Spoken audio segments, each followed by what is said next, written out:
third. They'll play out for the championship. Tomorrow, the final, Mats Wilander, the number 4 player in the world, 4th seed, against number 1 defending champion Ivan Lendl, live at 9 a.m. Eastern, 8 o'clock in the West and Pacific and Central time zones.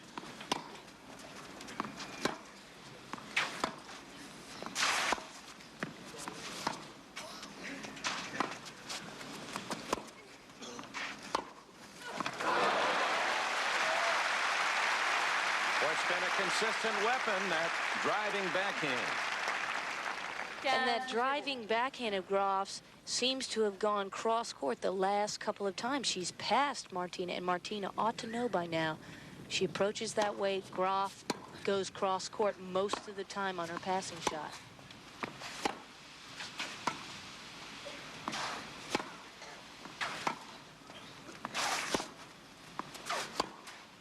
Oh.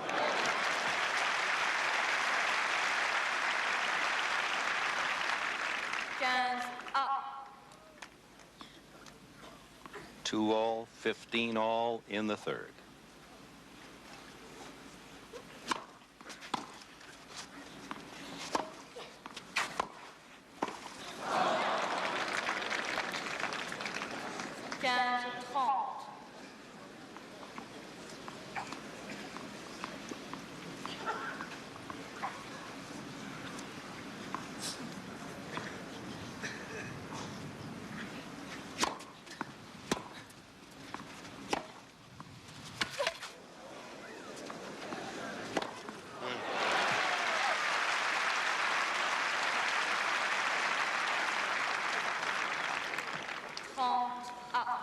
That was another wind-aided point for Steffi.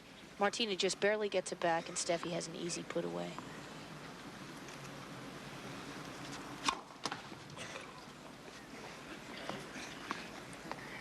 It's been that close.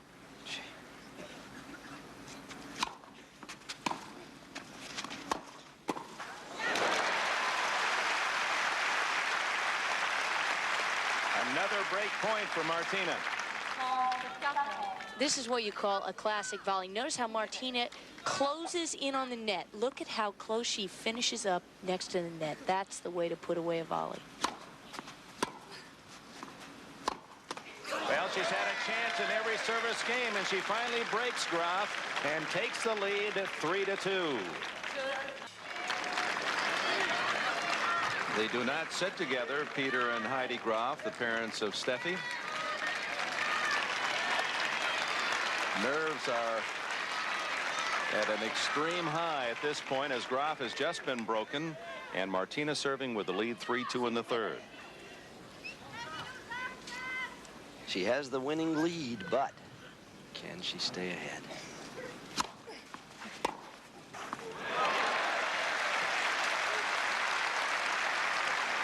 Run around forehand winner.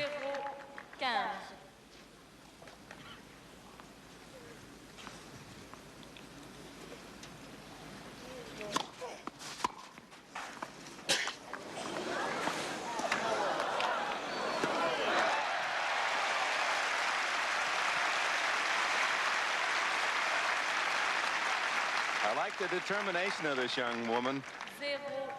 And she gets this ball down low at Martina's feet. She can do nothing with it. She just stabs at it. Look at this. Come to me. Her body language, Graf, as she took the court at the start of this game after losing her last service game, told you she was really digging in.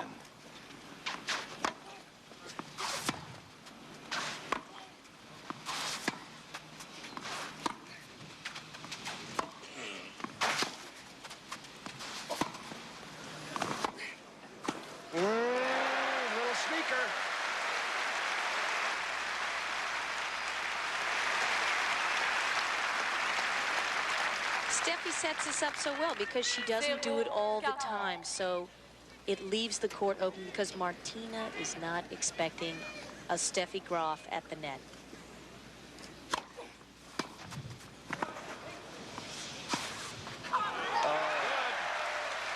What a game by Steffi Graf. It's even at 3-all. She breaks it love. And Steffi once again gets it down to Martina's feet, makes her half volley. Liner. That is cutting it close. Now that's the kind of game you'd expect from someone who is many times a Grand Slam champion, not someone seeking her first and the youngest ever to win the French women's title.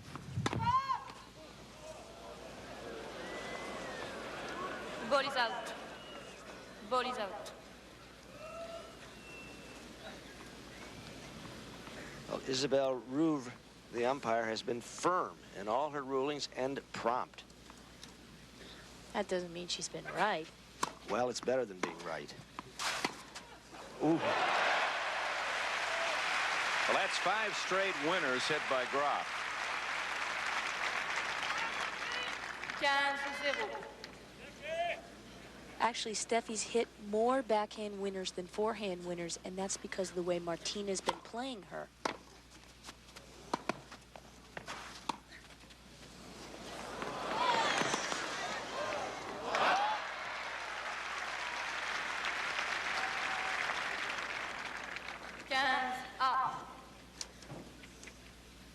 Martina needs all the help she can get. She gets a little help from the wind, blows it over Steffi's head.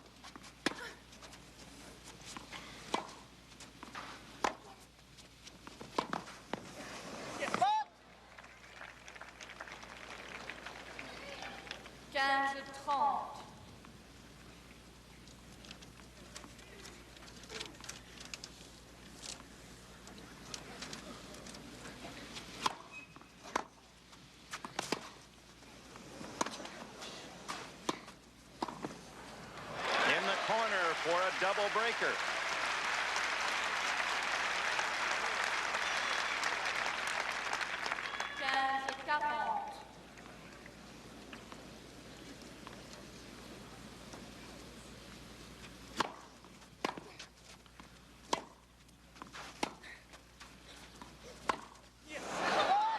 And Navratilova breaking back to lead 4-3 in the third. She played a marvelous game, that 6th game, to break Navratilova at love. And then it didn't work so well for her. She hit long, 3 balls long in the last game, and now she's behind 4-3. She's a counter puncher. Remember, Gabriella Sabatini served for the match in the semifinals at 5-4 and only got 1 point. The hand for Martina. Her 3rd French title, just 2 games away. Well, they're sympathetic with the way she came in here as the favorite the last 2 years. Chris Evert stopped her. She'd like to get back into the winner's circle. Even though she was seeded #1, she was not the pre-tournament favorite. And she wasn't with herself either. She's been battling to regain confidence and self-esteem.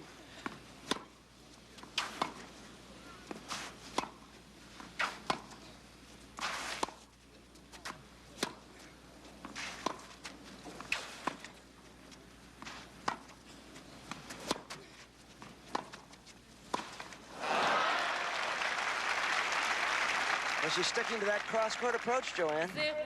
Well, you know, she just is attacking Steffi's backhand, attacking her backhand, but she needs to do it to open up the forehand. But instead of getting just some weak little backhand floating back, Steffi is really nailing those little slices she has. She'll get it.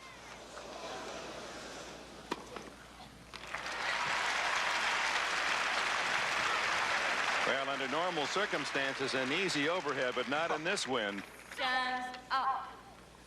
I think she wanted to let it bounce, and then she realized it could go anywhere. It might hit her in the head. She better belt it.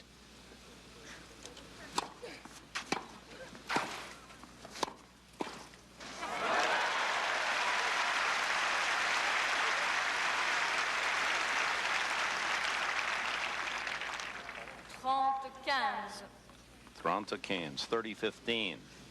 Martina leading 4-3 in the third.